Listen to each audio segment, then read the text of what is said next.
Hey, Honors Geometry. We are going to talk about the 2.5 notes. These are about proving segment relationships. We did already talk about the segment addition postulate back in chapter 1, and that was what we saw in the quiz as well. This is again where two pieces of a segment add to the entire segment. So for example, if we drew segment AC and we put point B somewhere on AC, obviously A, B, and C would be collinear, and we could say that AB plus BC equals AC. That is the segment addition postulate. So kind of how this works is if you think about when you've seen these in proofs, this statement here is going to be, that's a statement, right? So that's in the left column. And then we've got the kind of the postulate or theorem or property, whatever they call it. This is going to be in the right column in the reasons, okay? And this is going to apply to the 2.6 notes when we get to that too, all right? So in 2.5 right now, really just the segment addition postulate is the big one that we're going to see. I'd like you to just take a second to write down both of these problems. Okay, so this might take you, 5 minutes to get all that stuff down. You got the given statement, you got the proof statement, and then I've put in the entire left side for you right there, all right? And I'd actually really like if you could pause the video. So once you've drawn all this stuff and written everything down and made your table, I'd really like to see if you could try to solve this on your own and figure out what all the reasons are, okay? Because that's how you're gonna get better at these proofs. These proofs are not, it's something new for you, right? This is a new skill that you're learning.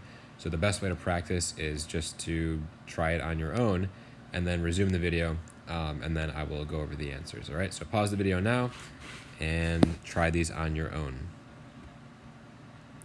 All right, so hopefully you have all of these filled in right now. The first one, the reason is given, right? That's always your first reason. Never should you write prove down here, okay? The last thing is never prove. That's not a thing. It's always just given, but you never write prove for your last step. So step 2, I'm basically, the only information I have so far is step 1, so I'm building off this information, and I know that this is going to be the definition of congruence or equality, right? Whether I'm going from equality to equal, congruent to equal or equal to congruent, that's still the same reason. All right, now I'm saying that CE plus ED equals CD.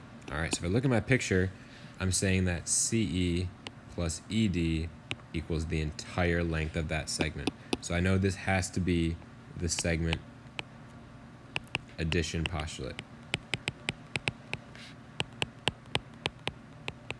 All right, and one thing that I forgot to mention, which I usually do, when I'm approaching these proofs, especially if I'm a newcomer here, whenever they tell you something and they give them information, it's usually very helpful to draw this on your picture. So I'm going to do that right now, actually. And if I look at this, it says that CE is congruent to FE. So there's CE, there's FE. And then I also see that ED is congruent to EG. So ED, which is here, I want to make, I can't just do one tick mark. I have to do at least 2 to show that it's different than the 2 purple ones. But EG and ED are going to be congruent, so I've got double marks on both those. So it just helps to get kind of a visual, right? Whenever you know something about your shape, your picture, your figure, you really just want to mark it as much as you can. That way you can just have a visual to kind of build off of. All right, from step 3 to 4 now, we just did the segment addition postulate. So now I'm saying that FE plus EG equals CD. And if I look at step 3, that's basically the same thing, right? But now I'm just saying FE plus EG, all right? So I'm trying to think where I got this FE and this EG from. And again, you've got to just build on the previous information that you've established, right? This is all we've established so far, so it's got to be something from these steps. So if I look, we know that we said already that CE equals FE. So notice I just changed the CE into FE. Basically, I just replaced, I substituted. Then we can also see that ED is the same as EG. So I substituted, I replaced the ED with EG, right? So we just did substitution in this step. All right, we substituted. We did not use the transitive property. All right, we used substitution. We replaced. All right, now I'm looking at step 5. FE plus EG is FG.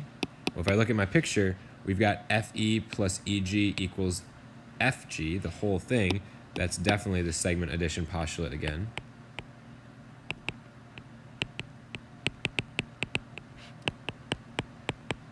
All right. Sometimes when you do these proofs, it is possible to combine steps 3 and 5. It just sometimes might be harder to get to step 4 because you've got maybe too much going on in one step. So it is possible sometimes you might see steps 3 and 5 combined because it's the same reason. They're both segment addition postulate. And sometimes it might be different, and that's okay too. So it is really up to the person doing this problem to choose which route they want to go.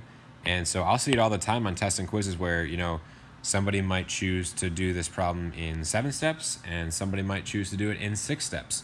And as long as you follow a logical path, that is okay. And you can both be right even though you have a different number of steps. All right. Next, we're saying that CD is equal to FG.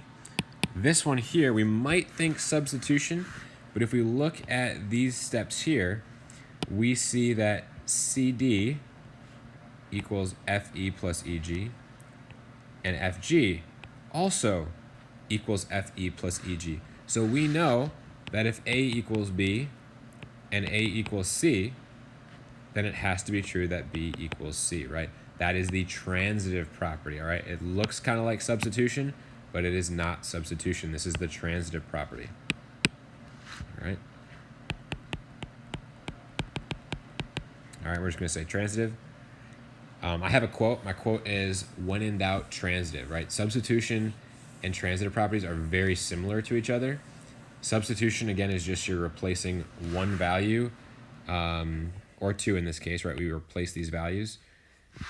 We didn't, say, oh, these 2 values equal the same value, so they must equal each other. That's the transitive property.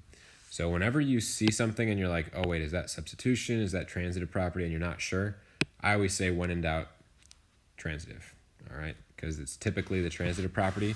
It's just hard to recognize sometimes. All right, and then the last step is just going to be my definition of congruence again, right? If 2 things are equal in value, then they are also congruent, all right? Next one here, this is the last one for 2.5. All right, this is a big section on proofs, all right? A lot of proofs in the homework as well. So we have our given information and we have a proof statement, all right? I would love if you could actually try to complete the proof, or at least try to see how far you can get, all right, before you have to kind of pause the video and then maybe get another hint. So go ahead, pause the video right now, see how far you can get here. Remember to label your picture as you go, right? The more you can label, the better. And then, yeah, see how far you can get, or maybe try the whole thing and then check back after you unpause the video and see if you're right. All right, so our first statement is going to be that JL is congruent to KM. All right, I know that they are congruent because that is told to me. That is given information. So I'm going to mark this. It's kind of hard to mark because we've got these, a lot of points in between. But we know that KM and JL are congruent to each other. Those are the same lengths. So again, we're trying to get to this step, right? I'm trying to eventually show that JK and LM are congruent to each other, all right? So what we're gonna have to do eventually is start adding some segments together. But if I'm adding segments, I'm talking about values. So I'm gonna have to say at some point that JL is equal to KM, because I know I'm gonna eventually be starting to talk about things being equal. So this is your definition of congruence equality. Then I'm going to use the segment addition postulate. So I'm going to say that JK plus KL equals JL, right? That's the part plus the part equals the whole. And I'm also going to say in the same step that KL plus LM equals KM. All right, so again, that's the KL plus LM equals KM. That's again the segment addition postulate. All right, for both of those.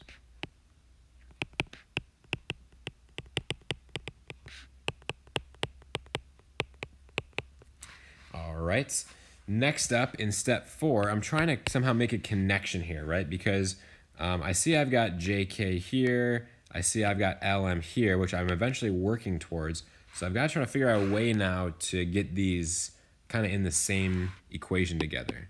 All right, and what I see is if I combine steps 2 and 3, what I'm going to actually do is I'm going to, I know that JL equals 2 different things, right? So because KM is equal to JL, and because JK plus KL also equals JL, I can use the transitive property to say that JK plus KL equals KM.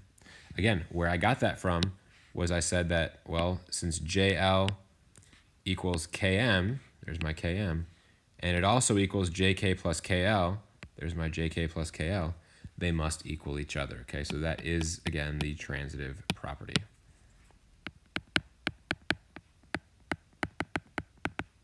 All right. Now, if I combine steps 3 and 4, I can do kind of something similar, right? I see that since both of these things equal Km, they must equal each other. So I know in step 5, I can say that KL plus LM has to equal JK plus KL. That is, again, the transitive property. Right? They both equal Km, so they must equal each other. All right, step 6. I'm going to now say, well, I'm very close, right? And I notice that both sides have a KL. So I'm just going to subtract KL on both sides, right? That's going to give me LM equals JK. All right. So for me, that's going to be the subtraction property of equality, right? I got to subtract on both sides. Now, with the way I set this up, I actually have LM kind of on the wrong side, and JK is also kind of on the wrong side, right? So I will actually have to throw in the symmetric property at some point. So you can do symmetric property first and flip them, or you can change it back to congruence first. It doesn't make a difference. Let's just change it to congruence. How about? All right, so there's the congruent statement. So I'm very close with my definition of congruence.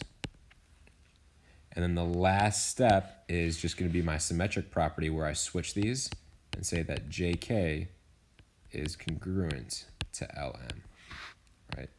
And that is my symmetric property. All right, so we've gone ahead, we've done it. We've gotten my proof statement right there, so I've figured that out. That's excellent.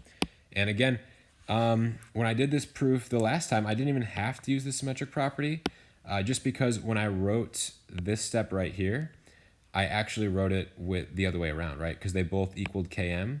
So I ended up saying that JK plus KL equals KL plus LM. So I actually wrote it the other way around, which actually saved me a step, and that didn't require me to write the symmetric property. But that's what I'm talking about, is that somebody might solve it one way legitimately, somebody might solve it a different way legitimately, and have a different number of steps, and that's okay. All right, last time we did this in class, I didn't have to use the symmetric property, but because of how I wrote it this time, I did have to use it. All right, so you might be able to save yourself a couple steps here and there if you kind of are thinking ahead a little bit. But in general, you can have the same answer as somebody else, or a different answer to somebody else, and still get all those points for that problem. All right, so that is 2.5, all about segments. Good luck in the homework. All right, if you need any questions, make sure you see me before school on Friday would work. And then we still have the 2.6 notes below, which is about angle relationships.